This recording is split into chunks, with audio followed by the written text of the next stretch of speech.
Hey Artnerds, so today we're going to start the field test for our Dollar Tree review series. I have a few goodies you guys have seen before, you've seen in other reviews, as well as a few new goodies that we did not talk about in our review. So, items that were not reviewed in our ongoing Dollar Tree review series are the poster board I picked up way back earlier in the review series so that I would have a substrate to work on. We also have a few Crayola products. We have a 5-pack of Crayola Super Tips, an 8-pack of super tiny Crayola pencils, a 24-pack of Crayola crayons, and an 8-pack of neon crayons by Crayola. We also have a bunch of old friends here with us.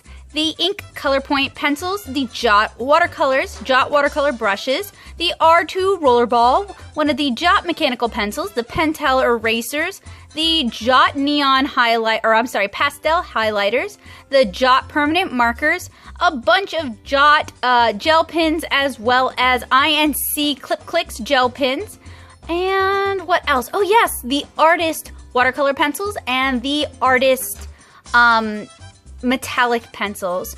We also have a ceramic plate that's going to help us with the watercolor that we may be doing for this field test. Not from Dollar Tree, but still relevant to this field test, we have some Artist Loft alcohol markers, we have a koi coloring brush pen, and we have a Prismacolor blender. These are mostly going to be used to blend the materials that we're going to be working with in this field test. We also have a couple of Dollar Tree products or products sold at Dollar Tree, purchased from Dollar Tree, that were not mentioned in any of our previous Dollar Tree reviews, and that would be the Jot correction pens and the Bic Cover It correction fluid. So one of the first things I want to do is I want to get this paper cut down to a more manageable size. I'm aiming for something about 8 by 10 inches, so I'm going to go ahead and go do that. Okay, I've got my poster board cut down to an 8 by 10 inch workable size. Those of you who have worked with poster board before know that we have a shiny side that has a coating on it, and then we have a matte side that does not.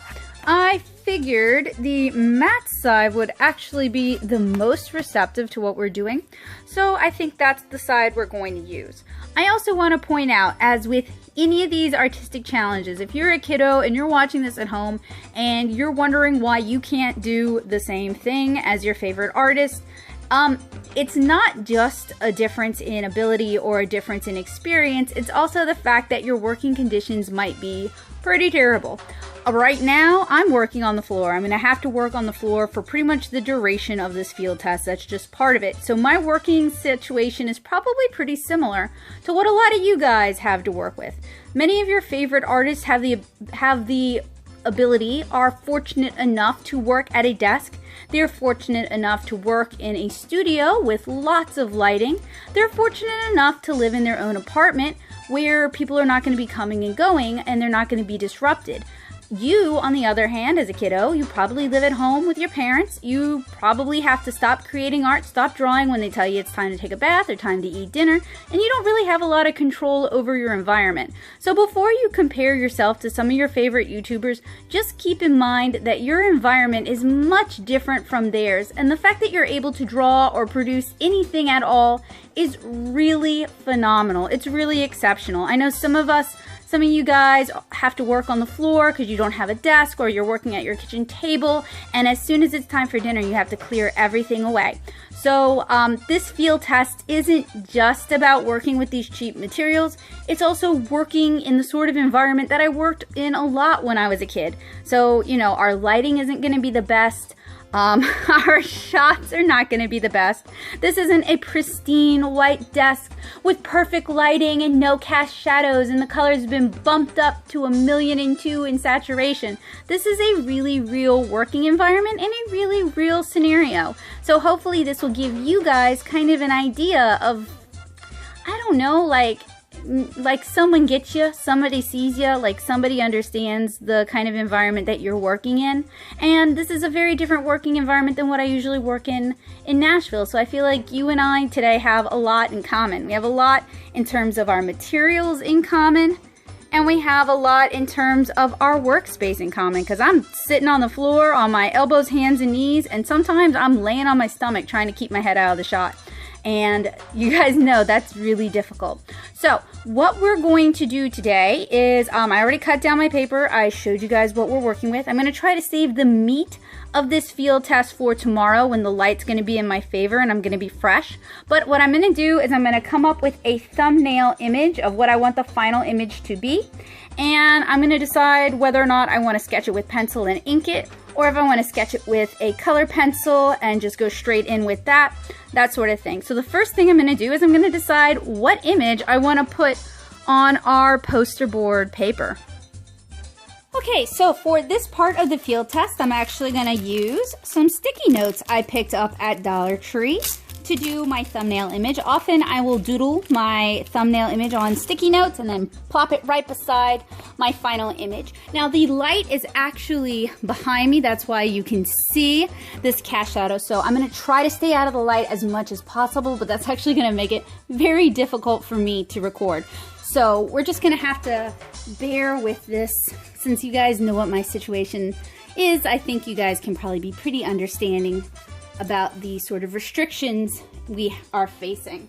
Okay, so we are working with an 8 by 10 sheet of paper. And if we screwed up too badly, we do have a huge piece of poster board that we can always cut another sheet from. So we have plenty of chances to kind of fix our mistakes. We are working with a wide array of media, but the most important things to think about is we have alcohol markers, which require special pens, and we have water-based material. So pens that are usually alcohol marker proof are not going to be water-based marker proof, and vice versa.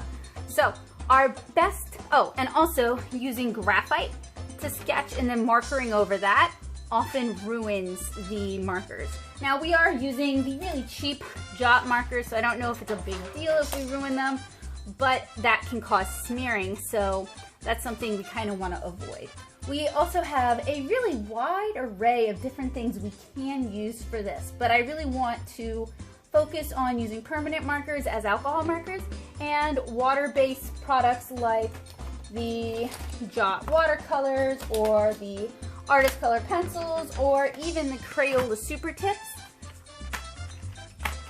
So, and then we also have these highlighters that are not really as water soluble as I would like, but we're probably going to use this as our skin tone base, possibly on top of the Artist Loft marker we have. So often with these sort of field tests, I'll kind of do like a portrait and try to just take advantage of the materials we have. We have a lot of primary color stuff, and we have a lot of stuff that doesn't necessarily blend really well. I may also have to be realistic about how much quality this piece is going to have, because we're working with a lot of kind of art materials, and I want to create the best piece possible, but I may have to adjust my expectations to suit the materials we have. So I kind of want to go with something cute and something floral.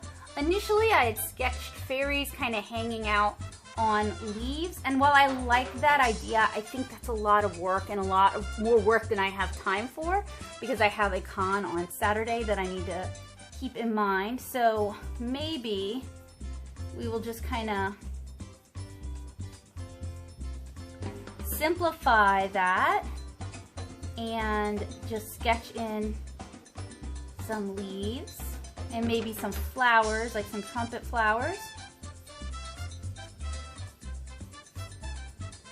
So I'm doing this sketching phase, this planning phase first, because it's easier for us to redraw something this tiny multiple times until we find something we like, and it's cheaper to work on this paper than it is to do our sketching and our figuring out on our nicer paper. And for people who get kind of performance anxiety when it comes to drawing, doing a thumbnail on something that's not as expensive and not the final paper is often easier than trying to do a thumbnail on or actually sketch on the paper itself.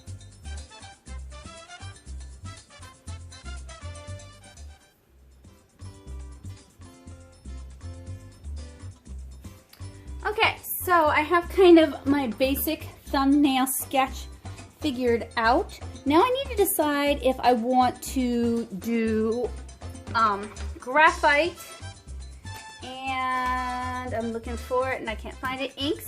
The R2 rollerball is alcohol marker safe, but it is not water safe. Or if I want to do my sketching using these colored leads, which are not going to ruin the watercolors and they're not going to ruin the alcohol markers, but they're going to be more difficult to ink over. So there's some problems here, but I think what I'm going to do is I think I'm going to sketch with these. And I guess I'm going to try to adjust my camera so that my head isn't constantly in the shot and we're not constantly causing shadows. Okay, so I have my thumbnail sketch. I have my cutout piece of poster board, and I've also sharpened my INC color point pencils. I have a full review of these color pencils that you guys can check out. I really, really like these color pencils, and if you see them at your Dollar Tree and you're an artist or an educator, I highly recommend you pick them up for yourself. So what I'm going to do with these today is I'm actually going to use these for my underdrawing. So we're going to start, actually I'm going to do the underdrawing in time lapse so you guys can enjoy it without it taking forever. But basically for every color of the object, every like basic color, I'm going to use sort of that color pencil to do it. So for the local color of the object, I'm going to use the corresponding color pencil.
Okay guys, I think that about wraps it up for our underdrawing. You can kind of see what I mean about using the color point pencils and the color corresponding to the local color.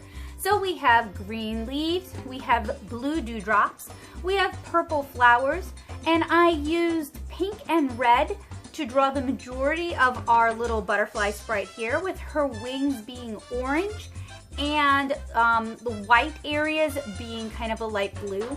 If your eyesight is better than mine, you can use yellow for the skin, or you can even use purple or red if you're drawing somebody darker skin. So the poster board paper isn't quite as receptive. It doesn't have as much tooth as, say, sketchbook or drawing paper, but it is a heavier weight stock. And in some of my other reviews, I found that the papers I was using, the sketch pad and the drawing pad, they weren't really heavy enough to handle everything I wanted to throw at them. So I'm really hoping that this poster board is a little bit more suited to that. I also utilized the Pentel High Polymer Eraser and the Pentel Pencil Topper Eraser. I picked those up at Dollar Tree as well. I really like those, and I recommend them to people who want a nicer eraser for their artwork, but maybe don't have access to, say, the white stroke or Japanese erasers. So I'm going to pick this up again tomorrow when the lighting is on my side, when I'm feeling nice and refreshed.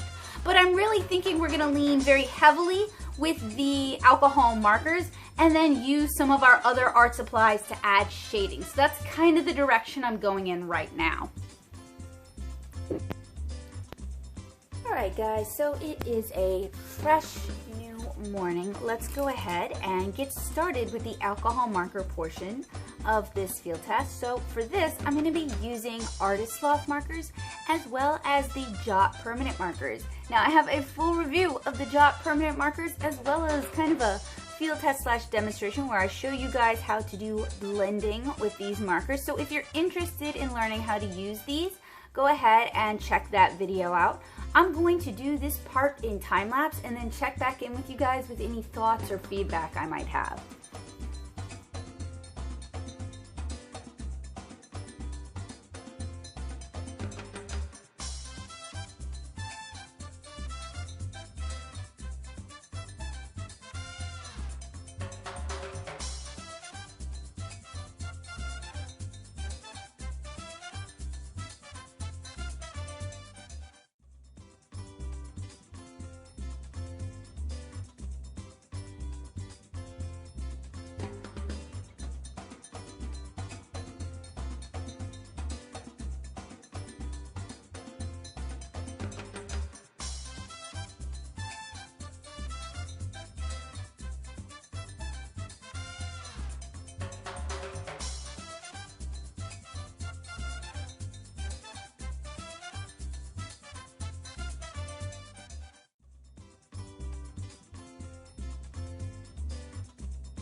Okay, I think that just about wraps up the alcohol marker portion of this field test. I will say we had several casualties while we were working on this. Our yellow-green, our green, our teal, and our blue are all dead now. In fact, I went to Dollar Tree earlier today to try and pick up another pack of the tropical colors, and they don't have any of them. They just had the primary. So you guys can see there's a lot of streaking. There's a lot of areas that I might have gone over twice if I'd had better options, but these died on me. And this is why we do these field tests. It's only through like a practical application, actually putting the art supplies through their paces, that we can tell whether these are actually going to work. So I found that these permanent markers, these Jot permanent markers, were very bleedy on the back side of the poster board. You guys kind of saw the ink spread. It was harder to control. And that the markers themselves dry out fast. Okay, art nerds, for the next part of our field test, we're going to use water-based markers, watercolors, and watercolor pencils. All of these are going to be used kind of like watercolor. We're going to use this to better develop and blend some of these colors, to shade things a little bit better, to tone and unify our colors. Then, once that's had a chance to dry, we'll go in directly with the watercolor pencils, the super tips, and some of the other pens and pencils that we've purchased as part of this review to add details and tighten it up even further. So for this part of the field test, we're going to be doing our blending on this ceramic plate from Dollar Tree. And we're also going to use these Jot watercolor brushes, also from Dollar Tree. And the way I'm going to work is I'm going to apply color to the plate, blend it with clean water, and then apply it to the paper, as you guys will see in just a second. And really quick before we dive in, I've talked about Crayola Super Tips in a few videos. I've also kind of reviewed them. I have the 100 pack and I usually use that for demonstration purposes, so I didn't do a full review of these. This is a 5-pack I purchased at the Dollar Tree, and it comes in primary colors. So we have orange, yellow, green, blue, and red. I'll just quickly swatch them so we know what we're dealing with color-wise. And these are water-based markers, so if you did want to blend them, they would blend a little bit differently than, say, watercolor markers. What? What is with that yellow? It's like a neon yellow. It does not even match the cap. Actually, the green doesn't either, because I was expecting a true green and I got a sea green instead. So the colors they included in the Super Tip pack are weird. They don't really match the cap, and they don't really match what I'm used to with Super Tips. So we're gonna use those. We're also going to use these Jot highlighters. Now, I reviewed these in another video. I'm gonna use this color here, kind of blend it out to add color to her skin. We also have a pink, we have a blue, and we have a green. And the nice thing about water-based markers is they're water soluble. You can use water to help blend them out. You can also apply them to a non-porous surface and then paint them onto your surface. And then finally, we have the Artist watercolor pencils. I reviewed these and I reviewed the Jot highlighter. So if you're interested in those, you guys can check those videos out. Now, the thing about these is I have to apply it to the surface and then blend it out. So I may end up working on this stage for quite a while, because it's going to be a lot of apply water, allow to dry, apply water, allow to dry.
Alright guys, so that kind of concludes the water media portion of this field test.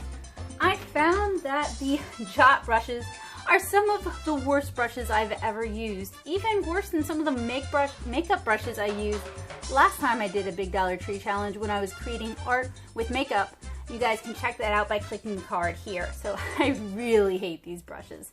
They're really fragile, they're really brittle, they're bad. So it seems like after a while, everything I painted seemed dusty or dirty. I think that has mostly to do with the Jot watercolors. I kind of wish I hadn't pulled them out. Once I,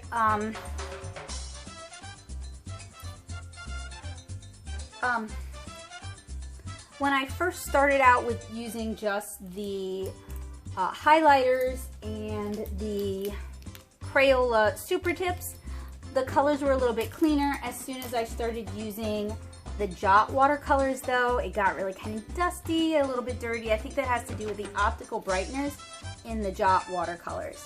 The real surprise savior of today is these Super Tips. They're a little bit weird because the colors in the markers are not like reflected by the brushes or by the caps themselves. Like I was expecting like a nice sort of mid-green, and instead I get like a seafoam green. I expected a nice sunny yellow, instead I get a highlighter yellow. I expected orange, instead I get a weird brown. And the red and the blue are actually okay. It's just like these three colors, and mostly just these two colors, and I'm like, what?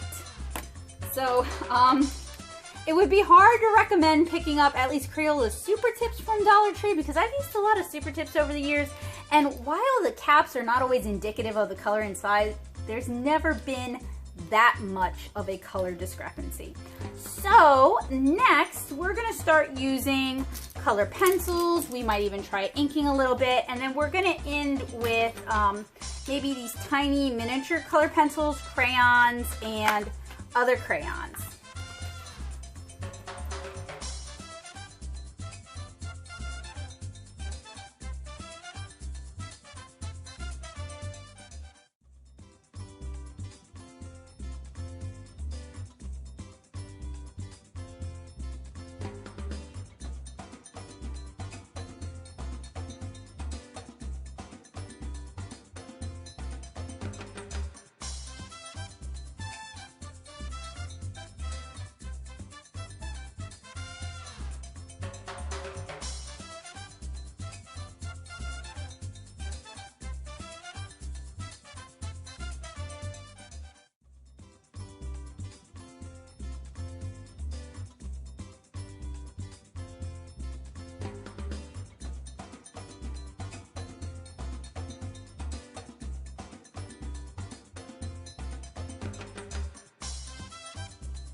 So initially I thought I was going to ink with the R2. Despite the initial results of my field test in my first review, it would not go over the colored leads, the waxy colored leads. So I ended up switching over to the ProMarks Ultra Fine, which is a fine tip marker, and it didn't do so well in its initial reviews, but I found that it actually did quite well here. I also inked the little fairy girl off camera because honestly I just didn't think I could do a very good job kneeling and leaning over the piece. So I sat on the bed and I inked over there. That was actually much easier for me. So I don't know how I did some of this stuff when I was a kid, other than I wasn't like hunched over recording like I am now as an adult. But I definitely feel for those of you who draw and work primarily on the floor. Okay, so I'm gonna switch on over now to our wax-based crayons and color pencils. I inked first because I knew the wax would create a resist for our inking pen. Of the Crayola products that we used, and we didn't really use that many because I have a set of neons here that we haven't even taken a look at, but I found, I don't know, Dollar Tree Crayola products seem to be a little bit strange. So we'll take a look at these neon crayons real quick, and then we'll talk about some of the other Dollar Tree Crayola products. I kind of thought Crayola was Crayola, because, you know, they're a popular brand. They're a brand that a lot of parents trust, a lot of parents will buy. It usually says like, yeah, preferred by teachers. So I kind of figured Crayola was kind of standardized. Like whether you bought Crayola at Walmart or whether you bought Crayola at Dollar Tree, you were gonna get the same Crayolas. But the super tips I got were just really strange. Like the caps don't even match the color inside. And then the little pastel Crayolas I got, they're fine. They behave like Crayola color pencils, but usually Crayola color pencils have the name on them and these just say Crayola. The Crayola crayons work like Crayola crayons, and this neon set, it has some neon colors in it, but a lot of not neon colors. Like that's melon. That's not a neon color. Shamrock's not really a neon color. Carnation is not really a neon color. So I don't know. They're Crayola, but they're like weird Crayola. So this might be your mileage may vary. And like with the crayons, you can get the Crayola crayons at Dollar Tree if you want to, but I think they're even cheaper at Walmart than they are at Dollar Tree. So that's definitely one of the situations where it's gonna pay to kind of shop around and comparison shop. Finally, we're going to use our Jot Correction pen to add some white highlights here and there. You guys kind of saw me do that with the white Crayola pencil, well, white Crayola crayon. I'm using the Jot Correction pen. It kind of reminds me of a Bic correction pen I had a while back, and it seems to have a 1.0 millimeter tip, and it promises to be quick drawing.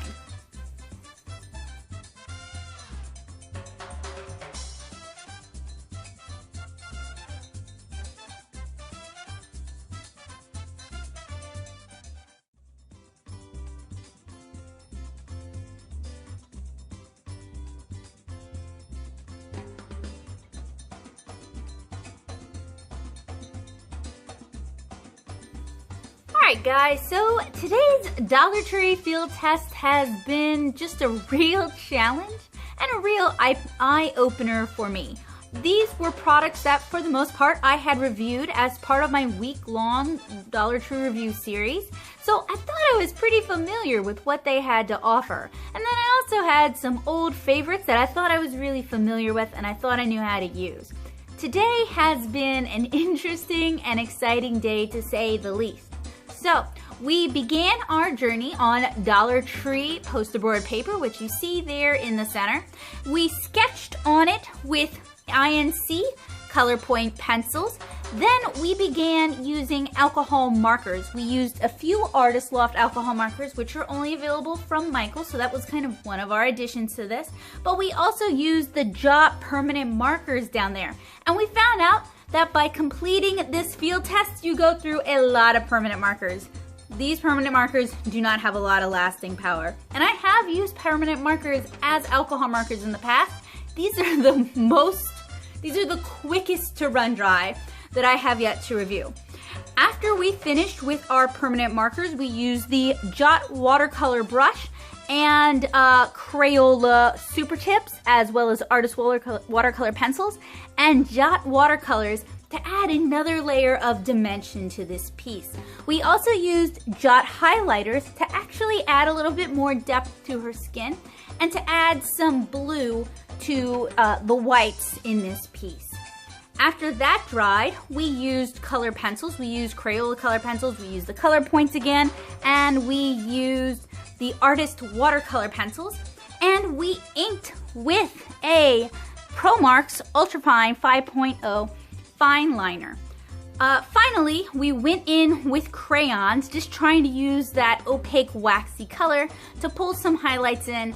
Really kind of struggled with that as well. And then finally, we used the Jot correction pen to try to add white highlights. And I gotta say, I really struggled with that. There is no nuance to it. The number one takeaway I have with Dollar Tree art supplies is yes, you can create something with Dollar Tree art supplies, but you're gonna go through them fast. You may struggle to use them, and you may find them frustrating to use. If that's all that you have available, you will still be able to make art, but it's going to consume a lot of materials to do so. So this was an interesting and exciting challenge. It was fun to kind of flex my skills and put my order of operations regarding art supplies to a new use, try some new things, and just see how much I've learned about art supplies in the past few years. Today's field test was definitely a case of the good, the bad, and the ugly. So if you would have done things differently, if you would have used these materials differently, or if your Dollar Tree has a different array of goodies and you want to talk about what you would create using your Dollar Tree's art supplies, let me know in the comments below. If you've created your own Dollar Tree art supply challenge, feel free to drop a link in the comments. I'd love to check it out. I really enjoyed doing this whole series for you guys. I hope you guys found it helpful, useful, and informative, and I hope you guys found it entertaining. So, I mentioned that we used Dollar Tree poster board as our substrate. This is what the back looks like. That waxy coating actually kept it from soaking all the way through. But I found many of the art supplies behaved really weirdly on the back of poster board. However, the reason I bought it was I figured it could behave like a mixed media paper, and it did. We used alcohol markers on it, we used watercolor and water-based media on it, we used water-based markers on it, we used color pencils and crayons on it, we even used Jot's correctional fluid on it. So this paper really could take a lot, and I'm convinced that if you're a comic artist on an extreme budget, using the reverse side of poster board like this might be an option. If you can't really justify buying a whole pad of Bristol paper because you've never used it, you could definitely try using poster board. It does behave somewhat similarly. Now, just because you can find it at Dollar Tree does not always make it the best value. I feel like the things that have been offered at Dollar Tree, particularly the Crayola items, are just kind of weird. And Crayola items are cheap to begin with. So like, you're getting a much smaller version of it. But like, for example, I have a 100 pack of Super Tips that I purchased for about $15. I paid $1 to get 5. I don't think that math adds up. Because if I were to pay the same rate, I'd have about 75 Super Tips. I still think Walmart might have a better deal when it comes to certain supplies like Crayola art supplies. And then some art supplies are just not worth the money you save given how much you're gonna fight with these. I could not get a clean tip on these.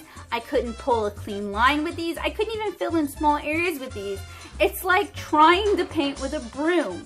So not all Dollar Tree art supplies are really going to be your best buy. If you're wondering what the best products from Dollar Tree are for your art needs, I have a video on that coming up super duper soon. I hope you guys will stick around for that.